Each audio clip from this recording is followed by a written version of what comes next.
It's all grace, you know. Grandpa said, leaning back in his chair, one hand resting on his stomach. You understand that, don't you? We had just finished Sunday dinner, and it was as the now ice creamless bowls were making their pilgrimage to the dish sink that Grandpa made his proclamation. Who knows whether it was Grandma's sweet corn or some other revelatory experience on this rather ordinary summer Sunday that inspired him. But Grandpa's brief foray into philosophy left a distinct impression on his then 9-year-old grandson. I wasn't sure that I did understand, that is.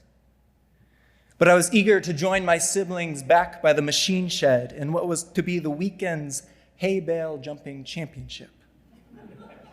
So I nodded all the same. It would be tempting to begin my Calvin Seminary story here, a formative memory that encapsulates so much of my growing up.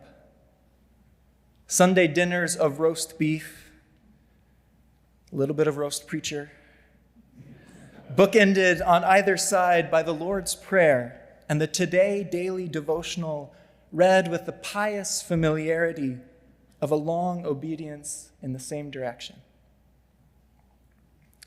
And I could start here. I guess I kind of have. It's always difficult for those of us who have been baptized while we are so young to know where to begin.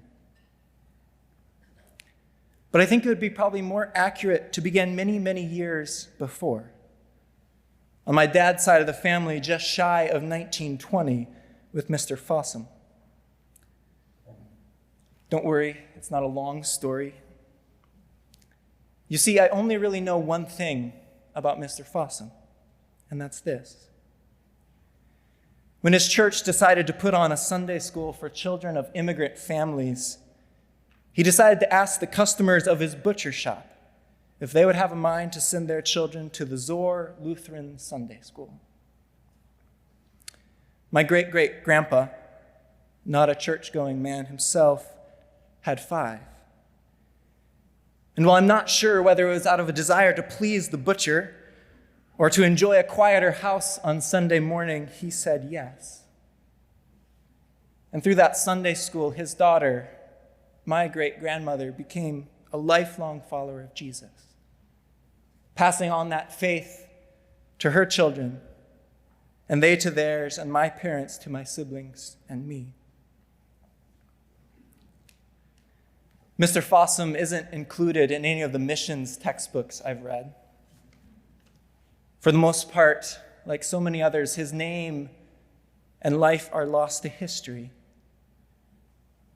But my family remembers his name because of his simple willingness to acknowledge Jesus before others that rippled out into our lives to this day, where I'm studying at Calvin Seminary now, which I think is something of what Grandpa meant by it all being grace. Grandpa never graduated from college, but the years of learning from the acres of Iowa topsoil had taught him one thing.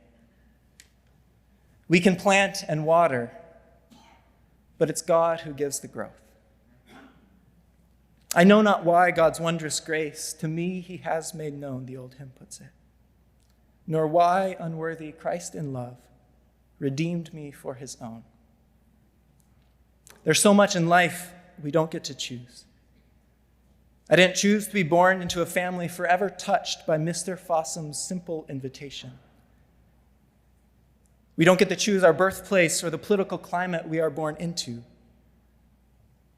We can only choose what to do with what we've been given, confident that, as the Catechism says, it all comes by God's fatherly hand.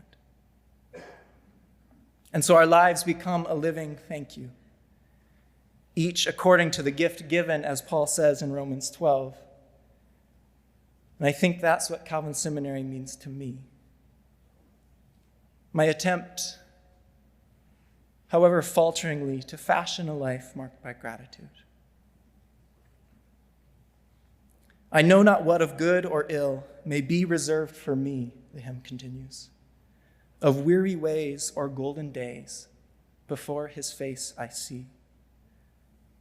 But my prayers at Calvin Seminary will continue to be a place where God will equip his church to be thankful when things go well, patient in adversity, and all with a firm hope toward the future, that nothing in all creation can separate us from his love. We don't get to choose how God may use our faithfulness. We only get to say thank you to the God who uses such ordinary means to win this world back to him. Bread and wine, ancient words ever true, and Mr. Fossums, who through words, meals, prayers, seminary scholarships, and countless other ways testify to the work of God in this world. So on this night, I want to say thank you. Thank you for your participation and for your generous support of Calvin Seminary, of me and students like me. May God use it and all of us to the praise of his glorious grace. Thank you so much.